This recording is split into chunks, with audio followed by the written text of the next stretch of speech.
কালোমুখ হনুমান, খাবারের সন্ধানে বন ছেড়ে লোকালয়ে আশ্রয় নিয়েছে একদল হনুমান। লোকালয়ের ছোট্ট ছোট্ট বাগান এবং বাজারঘাটে এদের বিচরণ।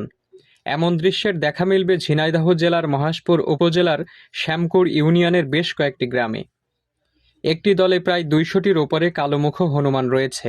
তার ভেতর থেকে ছোট্ট ছোট্ট দল করে এরা গ্রামের বিভিন্ন জায়গায় ঘুরে বেড়ায় এবং মানুষের কাছ থেকে খাবার চেয়ে খায়। আর ইনি হচ্ছে মোহাম্মদ নাজমুল হোসেন। প্রায় ১০ বছর ধরে হনুমানগুলাকে তিনি দেখাশোনা করছেন। দূর থেকে আয় আয় করে ডাক দিলেই হনুমানগুলা ছুটে আসে তার কাছে। প্রাণী সম্পদ অধিদপ্তরের পক্ষ থেকে হনুমানগুলোকে খাওয়ানোর জন্য বাজেট আসে। একটা দলনেতা থাকে এবং সব দলে একটা করে পুরুষ থাকে না। একটি দল আছে, সেই দলে সবই পুরুষ, সেই দলে কোনো মহিলা নেই। তারা সবই অ্যাডাল্ট বড়। তারা ১০, ১২, কোনো সময় ১৫টা পর্যন্ত হয়ে থাকে। ওদের কাজ হচ্ছে এই ধরনের দল যেখানে পাবে নারীর দলগুলো, ওরা এক হয়ে এই দলের যে দলনেতা আছে তাকে অ্যাটাক করে একে হটিয়ে ওদের ভিতরে যে আবার যে শক্তিশালী সেই দলটাকে আয়ত্ত করে। তাহলে দলনেতা বাছাই করা হয় শক্তির উপরে, শক্তির মাধ্যমে এদের দলনেতা বাছাই হয়। যে শক্তিতে জিতে যাবে নারীরা তার সাথেই থেকে যাবে। এবং আরেকটা সমস্যা হচ্ছে দলবিভক্ত হওয়ার কারণ হচ্ছে এদের যে বাচ্চা, আপনারা দেখতে পাচ্ছেন যে আমার পাশে এই যে নারী রয়েছে, এই যে নারী রয়েছে, এই যে বাচ্চা, ওই যে ছোট ছোট যে বাচ্চাগুলো, এগুলো সবই পুরুষ বাচ্চা। এদের দলের অন্য দলের যে বীর হনুমান, যে আমরা বাংলায় বলি গদা হনুমান, এই গদা হনুমানের কাজ হচ্ছে এরা দলের ভিতরে কোনো পুরুষ বাচ্চা বাঁচিয়ে রাখবে না।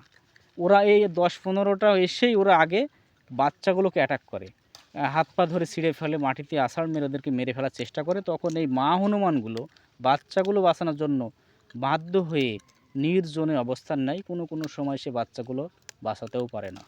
আজ থেকে ১০ বছর আগে এদের নিয়ে কাজ শুরু করলাম, তখন এক দলেই এরা ৬০+ থাকতো। ৬০+ থাকতো। তখন আমি একটা জিনিস লক্ষ্য করতাম, তখন একটা দলে ৪ থেকে ৫টা পুরুষ থাকতো।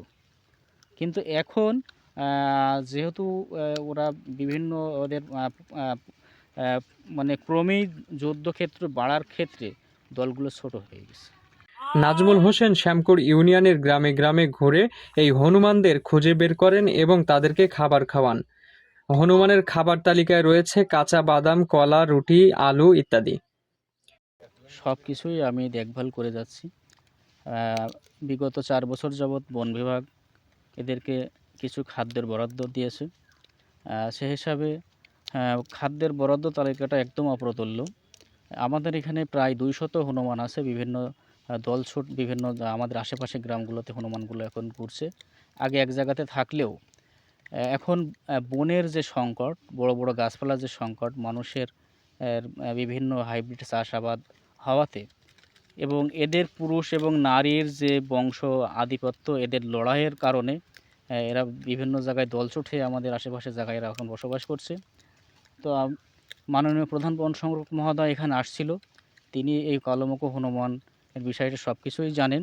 আমি ঊর্ধ্বতন কর্তৃপক্ষকে আরও জানাতে চাই, আপনারা যদি আরেকটু খাদ্যের পরিমাণটা একটু বাড়িয়ে দিতেন, অন্তত একবেলা হলেও এই হনুমানগুলো যদি পেট ভরে খাবার খেতে পারত, তাহলে মানুষের চাষাবাদ এবং এদের তাড়াহুড়া, এদের যে জীবন, এদের আমাদের পরিবেশ প্রকৃতিতে এই বিলুপ্ত প্রায় কালোমুখ হনুমানগুলো ভালোভাবে বসবাস করতে পারত বলে আমার মনে হয়।